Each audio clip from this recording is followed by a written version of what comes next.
If you're trying to choose between Life of Fred math curriculum and Saxon math, if you've ever looked at the two and thought, which one do I choose and how, this video is for you. You probably looked at them and realized they are completely different. In this video, I'm going to break down pros and cons of each, Life of Fred versus Saxon math, how each one of them works, and which type of student each of them is best suited for, so you can make a confident decision. Let's dive in. When I looked at those two, I'm Adriana Zoder with Homeschool Ways. By the way, I've been homeschooling since 2013, and I've had a lot of success with my children learning math and, really any other subjects. I think homeschooling is the best form of education there is, and I'm a homeschool advocate. I've got a blog too since 2013, homeschoolways.com, and on this channel, I detail what has worked for us, and I provide tips for successful homeschooling that works really for any ages. Lately, I've been focusing on teens, but let's dive into Life of Fred versus Saxon math. If you've ever felt unsure about your math choice, you're not alone. Math is one of those subjects, when it's not working, it feels like it's not working every single day, right? So it's not like today it works and then tomorrow it doesn't. It really, if it doesn't work, then it just doesn't work any day. Choosing the right fit really, really matters. So how does Saxon math work? Let's start with that. Saxon math is very structured, very consistent, and very incremental. What that means is that your student learns a small concept and then they practice it over and over and over again in future lessons. Not just now, there's a lesson practice with 5 problems that emphasize that one new concept. And then they go into this other section with 30 other problems that sort of rotate through previously learned concepts. And somewhere in the 30 problems, they're going to have, again, the same concept that they just learned in this one lesson sprinkled in. So this is what we call the spiral approach. Instead of mastering one topic fully and moving on, they're constantly reviewing material like a spiral, hopefully spiraling up as they grow in mastery. While they learn new things, they're rehearsing and repeating and reiterating old material. So pros for this approach are that this is great for kids who need a lot of repetition. A lot of children forget things fast. It's just the way they're wired in their brain. There's nothing wrong with them. It's just they need repetition. It also builds skills that we call procedural. So strong procedural skills when you do Saxon math, because it teaches you, this is the procedure I use for this. When I see this algebra problem, then I'm going to do this. When I see this particular word problem, then I know there are 3 steps to it. So there are procedures that they learn in math, and as they repeat them and rehearse them and practice them over and over and over again, then they build strong skills. It's also very predictable, right? And a lot of parents like predictability. A lot of kids like predictability. So if your child is somebody who thrives in order and knowing what is expected of them and how things are going to progress and and how they're supposed to process the information and the day and the routine, then this is the program for them, because it's very predictable and some kids love that. Now, what about some cons for Saxon math? It can feel repetitive and boring. Sure, you can sort of pick and choose of the 30 problems that come with every lesson. You can always say, okay, we're going to skip around. We're going to do this one and this one and this one over here. Out of 30 problems, you might just do 10. You might just do 15. And so you will sort of break down that repetitive, boring nature. If you can do that, a lot of people feel bad to skip. They feel like they're, you paid for the whole curriculum. This reminds me of violin lessons when my kids would learn the violin, and the bow was this long and they would use just a little bit, and the teacher would remind them, you paid for the whole bow. The whole bow. You paid $800 for this. Why not use the whole bow? Because you paid for all of it. So a lot of parents, they look at Saxon math, and most of the books are this thick. And they think, I paid for the whole curriculum. Why are we only doing 5? Why are we doing 10? Well, because it can get boring and repetitive. That's why. So that would be a con. How about it's not always strong on deep conceptual understanding. They give you procedures, they give you concepts, but it's not very deep. Sometimes I almost feel like my daughter right now is in geometry, which is 10th grade in America.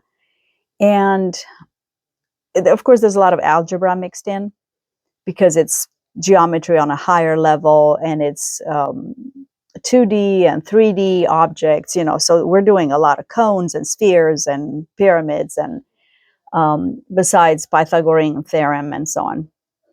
And she's looking at these things, and sometimes there's one formula per lesson, and I'm thinking, my goodness, she's 16. She's just having to learn this one formula, calculate the volume of this cone.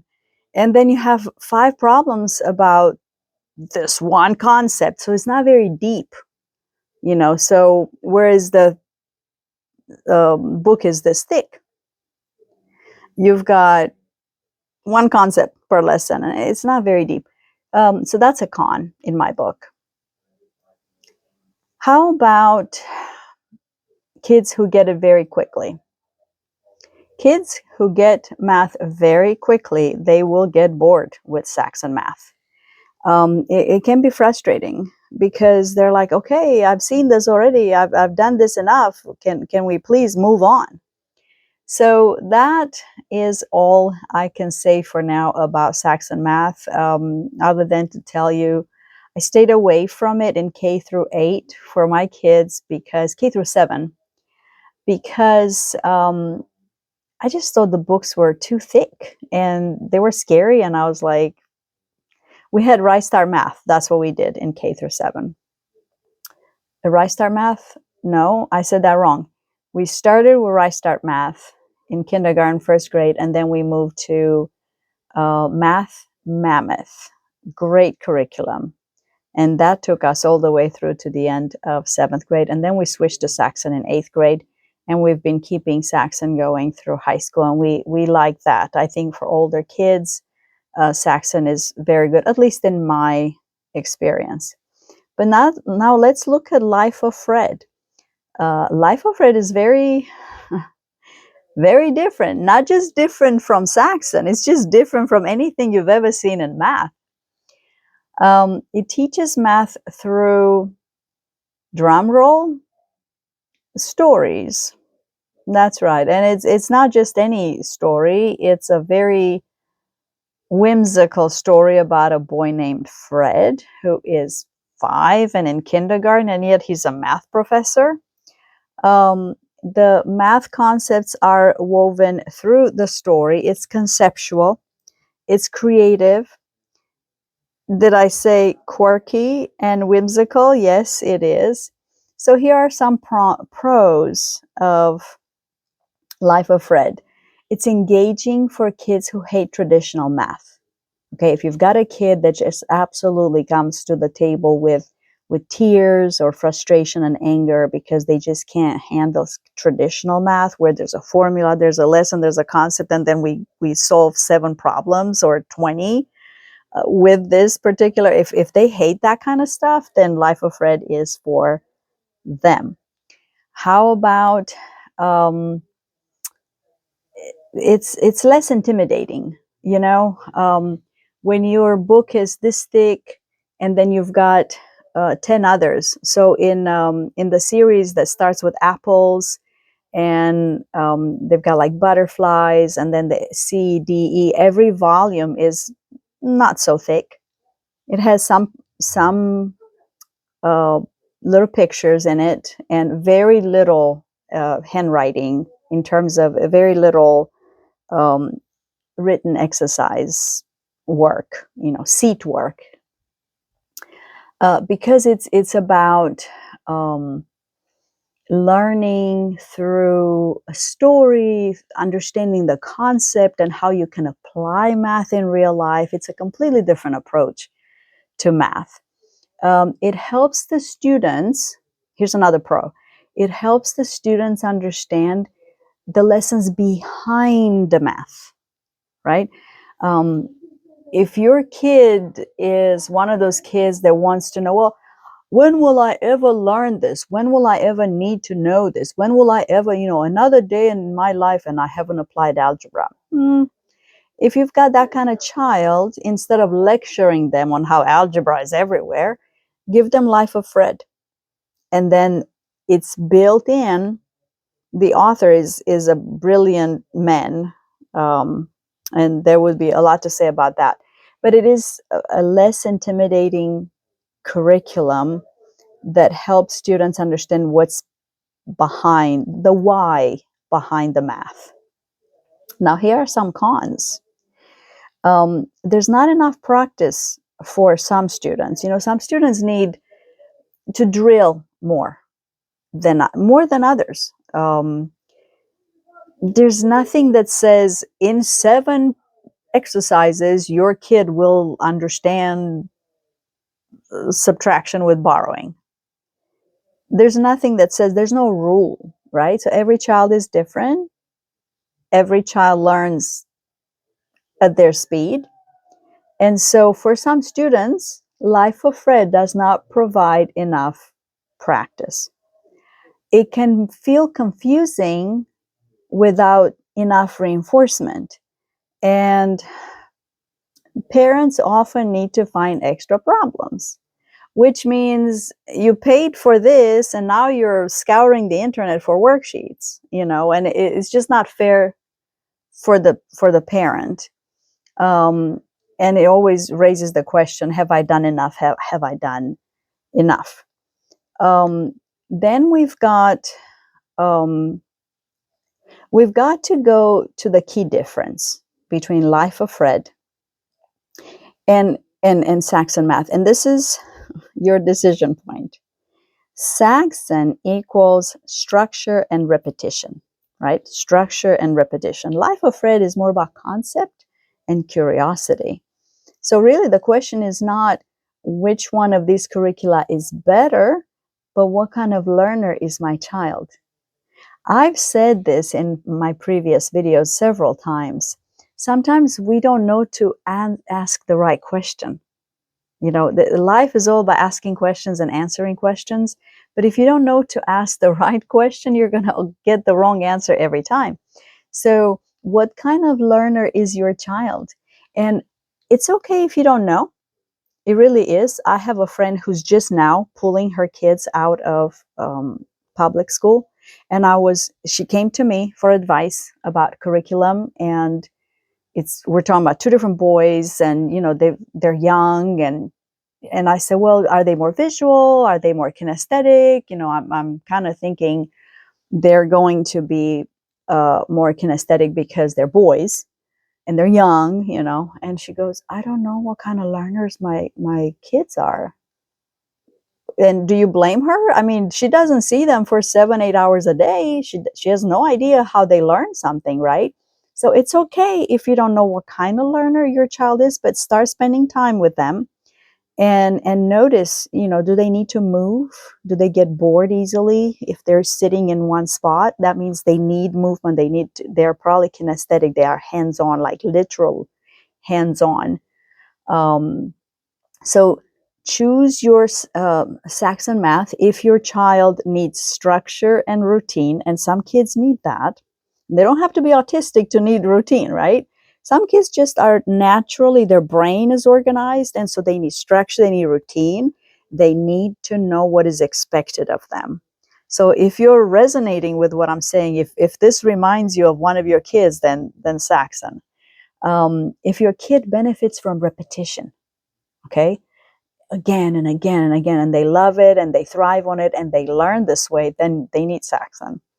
If they struggle with gaps in learning, if there are gaps in learning, then Saxon is the way to go, because if they repeat something, okay, they repeat, you can sort of accelerate through the concepts they already know. But if they don't, then it's very thorough. Saxon does a tremendous job at being thorough and covering all the topics in math. Now, if your child gets bored easily, then Life of Friend. If your child enjoys stories, creativity, if they need to understand math, not just do it, then Life of Friend. But honestly, some families even combine them. So I'm telling you my experience.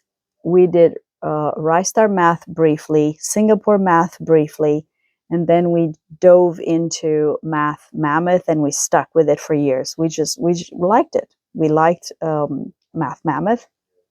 However, we supplemented with Life of Fred. And my kids loved it. My kids loved Life of Fred. We would read it. It was almost like English. It was math combined with it. I didn't always insist that they do the exercises at the end because they were doing math on paper from our spine. The main curriculum you use is called a spine curriculum, right? So I want to encourage you, if you feel unsure about your math curriculum, that doesn't mean you are doing it wrong. It just means you care, you pay attention to what your child needs. And that's exactly what good homeschooling looks like. Now, if this has been helpful, I'd like for you to subscribe. And I'd like to hear from you also. Leave me a comment. What math are you currently using? What brought you to this video? And if you're trying to choose other subjects too, I'm doing more curriculum comparisons like this one. And I hope to see you there.